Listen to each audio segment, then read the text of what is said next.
सिकंदर एक प्रसिद्ध और सफल राजा थे जिन्होंने अपने समय में विशाल साम्राज्य का निर्माण किया।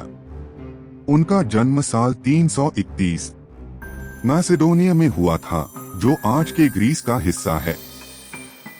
सिकंदर का पिता राजा फिलिप और माता ओलंपियास थीं।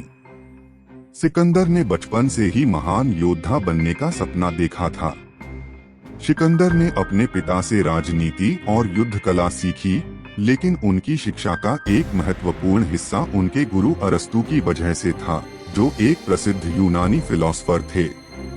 अरस्तु ने सिकंदर को फिलॉसफी, साइंस और आर्ट्स की शिक्षा दी। सिकंदर ने केवल 20 वर्ष की उम्र में अपने पिता की मृत्यु के बाद सत्ता संभाली। उनके पिता ने ग्रीस को एकजुट किया था और सिकंदर ने इस काम को आगे बढ़ाया। उन्होंने अपने शासन की शुरुआत फारसी साम्राज्य पर आक्रमण करके की।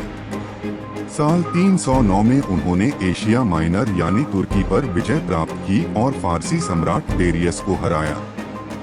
साल 306 गौगामेला की लड़ाई में भी सिकंदर ने डेरियस को हराकर फारसी साम्राज्य पर कब्जा कर लिया।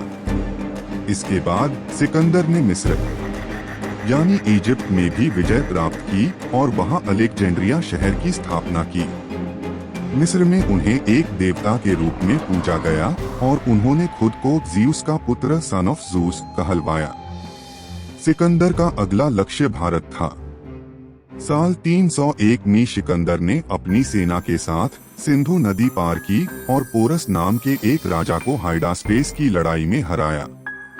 हालांकि भारत की दूरी और कठिनाइयों के कारण उनकी सेना थक गई और वापस लौटने का फैसला किया। सिकंदर की मृत्यु 33 वर्ष की उम्र में बेबीलोन यानी इराक में हुई। उनकी मृत्यु के बाद उनका साम्राज्य टूट गया, लेकिन उनका प्रभाव दुनिया भर की संस्कृति, विज्ञान और राजनीति पर पड़ा।